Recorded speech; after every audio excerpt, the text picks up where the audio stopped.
Abbiamo noi della Lega deciso di venire qui in maniera massiccia, come si vede, per portare la solidarietà agli amici e agli abitanti di Siculiana, di Lampedusa, di Porto Empedocle, che ovviamente ogni giorno ricevono questo attacco massiccio. Soltanto ieri 18 sbarchi, soltanto ieri. E la beffa di vedere la Moby Zaza, che costa 1 milione di euro al mese e che in questo momento sta accogliendo i migranti, e vicino a 100 metri praticamente la Ocean Viking, che fa la spoletta, e questi trafficanti di carne umana che fanno la spoletta ovviamente per portare altra gente, guadagnando ovviamente, perché è ovvio che è tutto un business, così come un business quello delle cooperative, così come un business tutti quelli che ovviamente sono legati a questo giro. È arrivato il momento di dire basta. Questa era una cosa che già strideva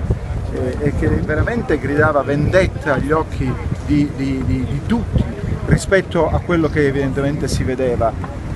ma oggi il livello è assurdo, cioè veramente, cioè assurdo. Stiamo parlando di soggetti, di persone che in questo momento non ricevono la cassa integrazione, stiamo parlando di persone che vivono di assistenza, della solidarietà di amici, siamo sull'orlo di una guerra civile e ieri le parole sono di ieri le parole di Lamorgese, che ovviamente è il ministro dell'interno, quindi non è un passante qualsiasi, che ha detto espressamente che siamo a rischio scontro civile nel mese di settembre. Stoppa gli sbarchi clandestini!